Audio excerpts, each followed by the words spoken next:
Putri Cahaya, saya dari kelas fase E2 ingin menjelaskan materi menerapkan Al-Kulliyatu Al-Khamsah dalam kehidupan sehari-hari. Yang pertama, pengertian Al-Kulliyatu Al-Khamsah. Al-Kulliyatu Al-Khamsah terdiri dari dua kata, yaitu Al-Kulliyatu dan Al-Khamsah. Al-Kulliyatu artinya prinsip dasar, sedangkan Al-Khamsah berarti 5. Jadi Al-Kulliyatu Al-Khamsah berarti 5 prinsip dasar hukum Islam.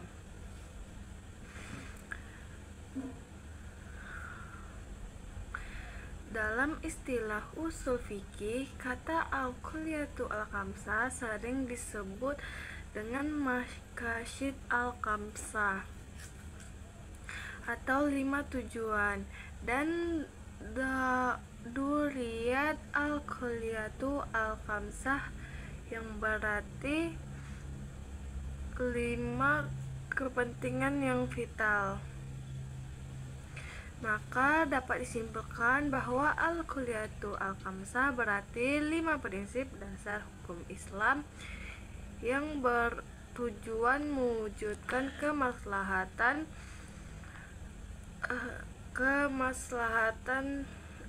atau al-maslahat, dan apabila hal ini tidak ada maka akan muncul kerusakan atau mafsadat.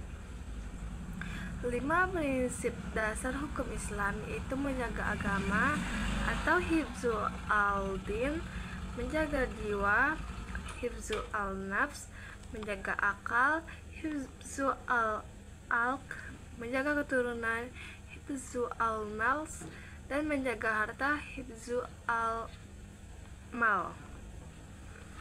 Sumber utama dari pokok agama Islam adalah Al-Quran yang berisi akidah, ibadah, dan akhlak.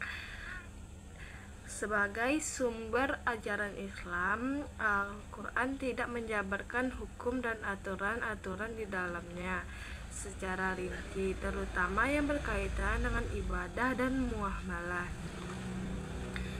Hanya 368 ayat yang terkait dalam aspek hukum. Hal ini berarti bahwa sebagian besar permasalahan yang terkait dengan hukum Islam dalam Al-Quran hanya diberikan dasar dan prinsipnya saja. Hukum yang terkait dengan muamalah dikembangkan oleh para mujtahid di antaranya Imam Syatibi yang mencoba merinci prinsip-prinsip di dalamnya antara Imam dan mengaitnya dengan maqasid al-syariah. Prinsip-prinsip itulah yang dikenal dengan Al-Kulliyatu Al-Khamsah. Yang kedua adalah urutan Al-Kulliyatu Al-Khamsah. Urutan dan stratifikasi Al-Kulliyatu Al-Khamsah merupakan berdasarkan pemahaman para mujtahid terhadap dalil Al-Quran dan hadis. Para ahli usul fikih tidak pernah menyepakati urutan kelima prinsip dasar tersebut.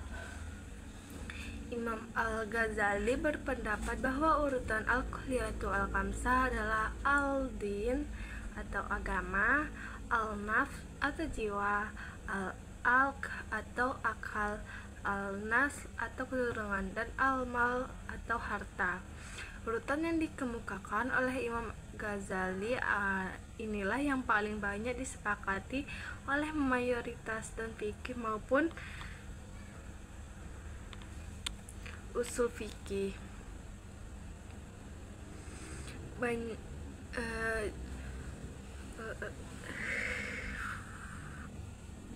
Menjaga agama al-din harus lebih diutamakan daripada menjaga lainnya.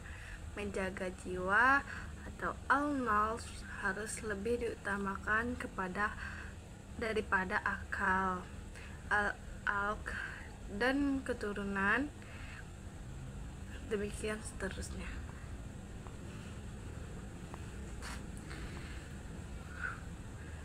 Jadi yang ketiga yaitu macam-macam al-kulliyatu al-khamsah. Yang pertama adalah menjaga agama atau hifzu al-din.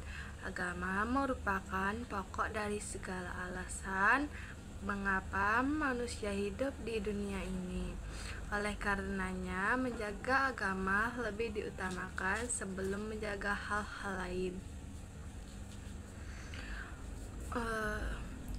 Agama juga menjadi satu-satunya alasan Allah Subhanahu wa Ta'ala menciptakan alam semesta beserta isinya. Agama juga merupakan intisari kehidupan yang sedang berjalan di alam ini. Alur logika mengapa hifzu al-din lebih diutamakan daripada lainnya adalah sebagai hidup sejahtera, memiliki keturunan yang banyak dan baik. Hidup serba berkecukupan. Hidup serba berkecukupan kalau akhirnya masuk ke neraka. Padahal kehidupan di akhirat adalah kehidupan yang abadi. Contoh penerapan dalam hukum Islam yang misalnya disyariatkannya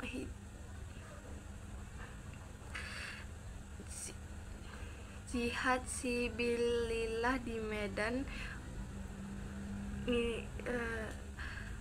untuk mengurangi kaum kafir yang memusuhi umat Islam. Jihad sabilillah tidak dimaksudkan untuk menjerumuskan diri ke dalam kebinasaan, tetapi untuk mewujudkan kemaslahatan manusia. Jihad fisabilillah menunjukkan bahwa maslahat yang dihasilkan oleh hifzu al-nafs berdampak pada hifzu al-din. Demikian juga sebaiknya maslahat yang dihasilkan oleh hifzu al-din berdampak pada hifzu al-nafs. Contoh lainnya, kebebasan memilih agama dan kepercayaan bagi seluruh warga masyarakat. Tidak ada paksaan dan memilih agama sesuai keyakinan masing-masing. Alasan mengapa agama harus dipelihara karena agama merupakan kumpulan akidah, ibadah, dan muamalah untuk mengatur hubungan antara manusia dengan yang lainnya.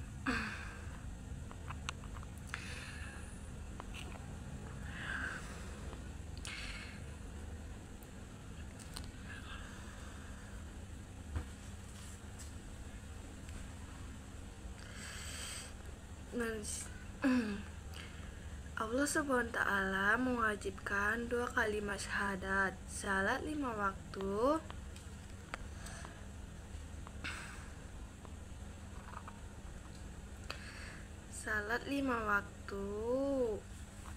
dan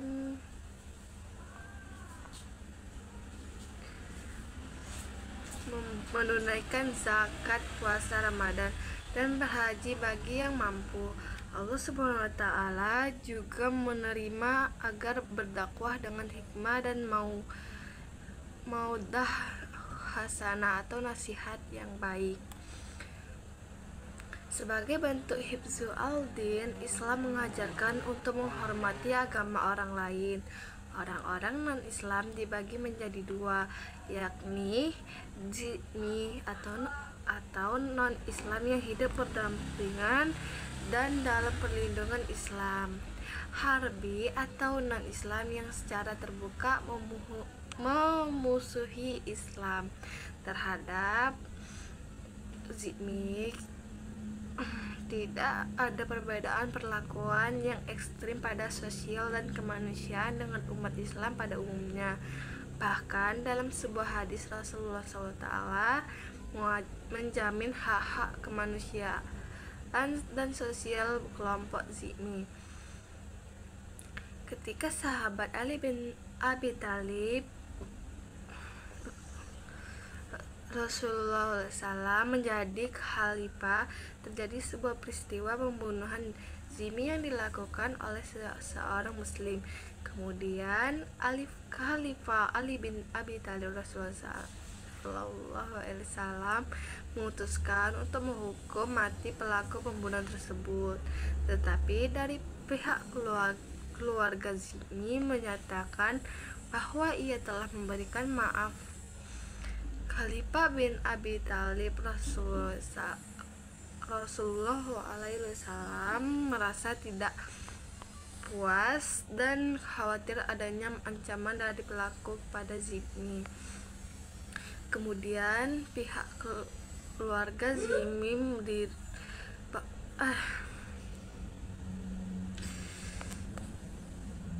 benar-benar meminta pengampunan. Kemudian pihak keluarga zimmi benar-benar memohon meminta pengampunan dengan memberikan informasi bahwa dirinya telah menerima uang diat dari pelaku dan mengatakan bahwa saudaranya tidak mungkin bisa hidup kembali jika nanti sudah dieksekusi mati. Setelah mengakui hal ini, Ali bin Abi Thalib Rasulullah SAW menyetujui dan mengatakan, barang siapa termasuk orang zimmi yang ada dalam perlindunganku, maka darahnya sesuci darahku, hartanya dapat diganggu gugat, halnya harta benda saya sendiri.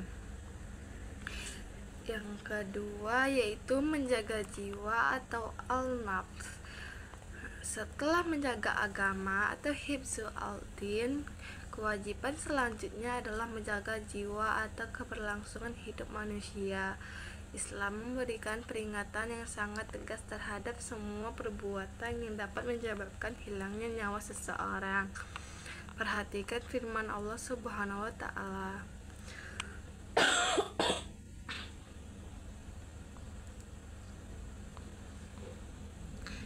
Islam melindungi manusia bahkan terhadap janin dalam perut seorang ibu.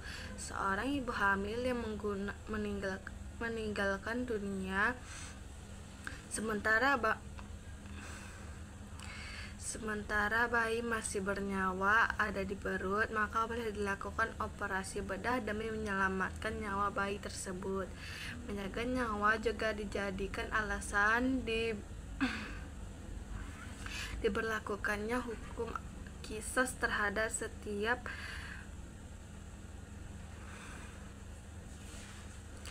setiap perbuatan pidana yang menyenderai tubuh orang lain. Ini menjadi bukti bahwa nyawa jauh lebih penting dari yang lain, termasuk dari menjaga jiwa atau al-nafs adalah merawat kesehatan badan dan rohani manusia, sebab dengan kesehatan yang prima akan dapat melaksanakan ibadah tugas harian dengan baik. Komitmen Islam dalam melindungi jiwa dapat dilihat dari saat haji wada. Pada saat haji wada, Rasulullah SAW banyak memberikan perhatian terhadap pentingnya menjaga jiwa manusia. Buktinya Rasulullah SAW berkata, sesungguhnya darahmu, hartamu, bendamu, dan kehormatanmu adalah suci atas kamu seperti sucinya hari hajimu. Ini dalam bulanmu atau bulan Zulhijjah ini dan di negerimu tanah suci ini. Saat itu Rasulullah SAW juga berpidato, wahai manusia, ingatlah Allah, berkenan dengan agamamu dan agamaku. Ingatlah Allah, berkenan dengan yang makan sebagaimana yang kamu makan, dan berilah pakaian sebagaimana yang kamu kenakan. Janganlah kamu bebani mereka dengan beban yang mereka tidak mampu memikulnya, sebab mereka adalah daging, darah, dan makhluk seperti kamu. Ketahuilah bahwa orang yang bertindak zalim kepada mereka, maka akulah musuh kelak di hari nanti. Kalimat di hari kiamat, dan Allah adalah hakim mereka. Sesekali di tengah-tengah pidato, Rasulullah SAW bertanya kepada seluruh yang hadir, bukankah aku telah sampaikan atau pesan-pesan ini? Semua menjawab, benar, engkau telah sampaikan. Tingginya perhatian Islam untuk menjaga jiwa manusia atau al-nafs dapat dilihat dari terapannya hukum qisas. Penerapan hukum qisas harus dipahami supaya melindungi nyawa manusia, bukan sebaiknya sebagai upaya penghilangan nyawa manusia. Adanya ancaman hukuman nyawa manusia bukan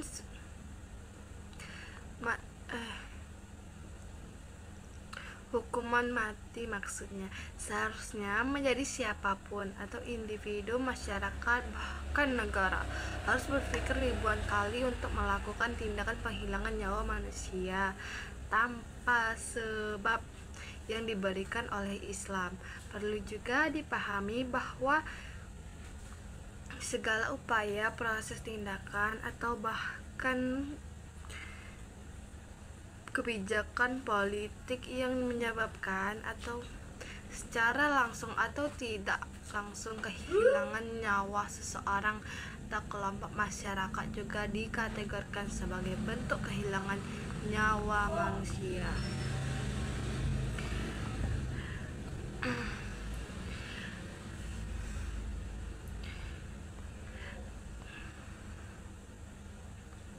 Yang ketiga itu ada menjaga akal atau hifzu al-alq.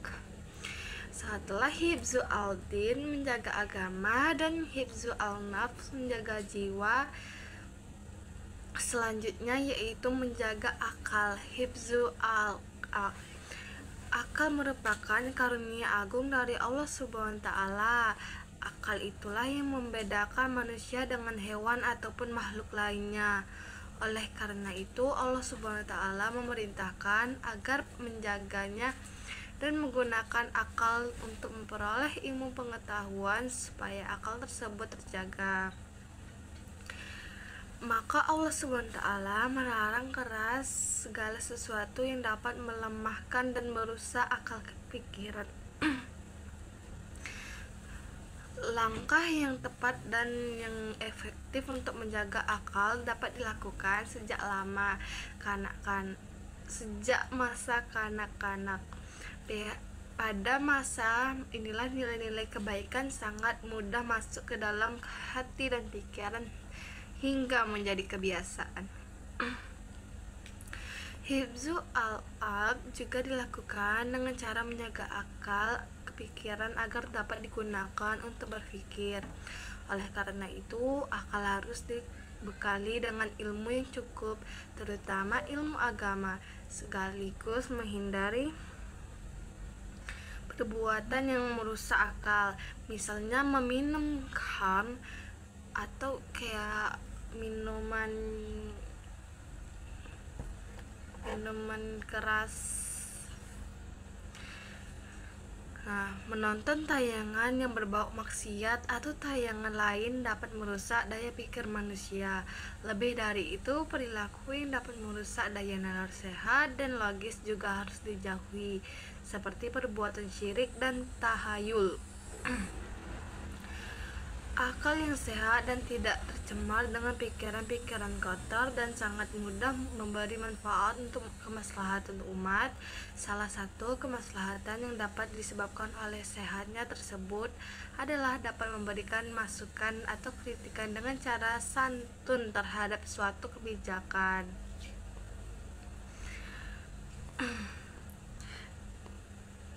Yang keempat ada menjaga keturunan atau hifzu al-nals. Salah satu tujuan agama adalah untuk memelihara keturunan. Syariat perkawinan dengan berbagai syarat, rukun dan ketentuan merupakan salah satu cara menjaga keturunan. Oleh karena itu, Islam melarang perzinahan dan menganjurkan pernikahan.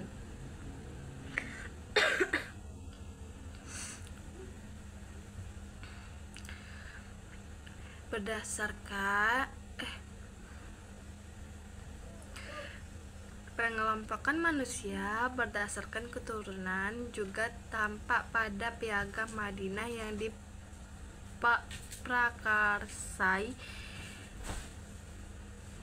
oleh Rasulullah SAW. Piagam Madinah merupakan sebuah kesepakatan yang mengikat masyarakat Madinah untuk bersama-sama menjaga Madinah dari serangan musuh. Masyarakat Madinah ketika itu dikelompokkan berdasarkan suku-suku tertentu dan yang non-Islam dipersatukan dalam rangka membela kota Madinah. Pola hubungan antar suku dan masyarakat yang diatur dalam Piagam Madinah dilakukan untuk menjaga keberlangsungan keturunan. Sebagaimana diketahui bahwa salah satu cara masyarakat Arab adalah memiliki egoisme yang besar terhadap sukunya.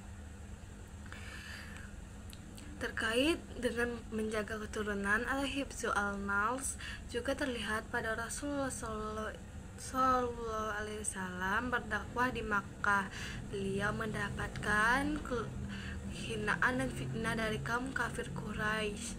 Keluarga besar beliau tampil sebagai pembela untuk menyelamatkan Rasulullah Sallallahu Alaihi Wasallam. Hal ini menjadi bukti bahwa menjaga keberlangsungan keturunan sangatlah penting dalam kehidupan sehari-hari. Selain itu, penting menjaga keturunan juga bertujuan untuk melestarikan kehidupan manusia di bumi. Oleh karena itu, manusia harus memiliki generasi penerus untuk melanjutkan perjuangan dan cita-cita para pendahulu. Atas dasar inilah Islam menganjurkan umatnya untuk menikah. Dan yang terakhir ada menjaga harta atau hifzu al-mal. Melalui kepemilikan harta, seseorang bisa bertahan hidup ataupun hidup layak dan dapat melakukan ibadah dengan tenang. Maka dari itu, Islam sangat memperhatikan masalah harta benda untuk menopang kehidupan manusia. Pada masa kekhalifahan Umar bin Khattab, Rasulullah SAW, ada seorang petani Syria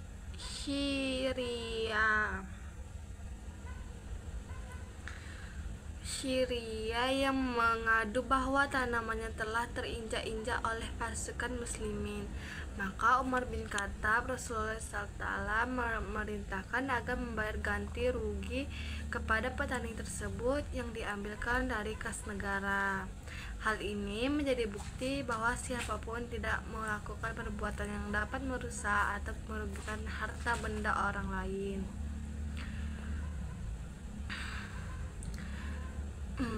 Begitu pentingnya masalah harta Al-Quran.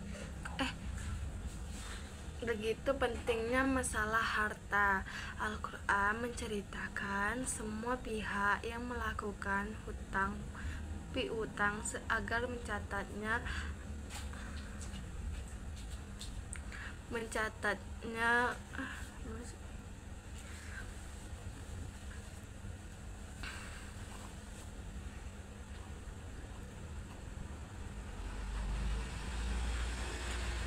catatan ini sangat penting untuk bukti keduanya sebagai alat pengingat atau transaksi yang pernah dilakukan. Nah, jadi yang terakhir yang selanjutnya cara menjaga al-kulliyatu al-khamsah, yaitu bisa yang pertama yaitu ada 2 cara, yaitu min nahiyati al-wujud, yaitu dengan cara memelihara dan menjaga sesuatu yang dapat dipertahankan keberadaannya. Yang kedua, min nahiyati al-adam, yaitu dengan cara mencegah sesuatu yang menyebabkan ketiadaannya. Nah, 5 prinsip dasar hukum Islam, yaitu menjaga agama, hifzu al-din, jaga jiwa, hifzu al-nafs, menjaga akal, hifzu al-alq, menjaga keturunan, hifzu al-nafs, menjaga harta, hifzu al-mal.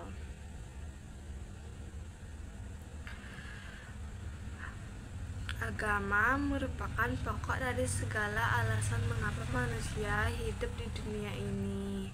Oleh karenanya, menjaga agama lebih diutamakan sebelum menjaga hal-hal yang lain.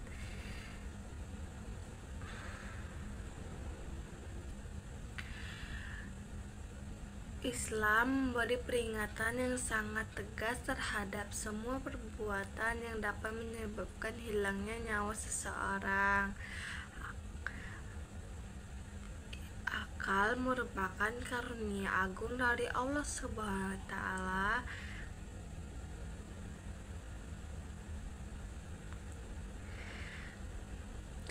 karena harus dijaga atau hibzu al-alq. Salah satu tujuan agama adalah untuk memelihara keturunan, sehingga Islam melarang perzinaan dan menganjurkan pernikahan melalui pernikahan dan memiliki keturunan. Dan yang terakhir, melalui kepemilikan harta, seorang bisa bertahan hidup ataupun hidup layak dan dapat melakukan ibadah dengan tenang. Maka dari itu, Islam sangat memperhatikan masalah harta benda.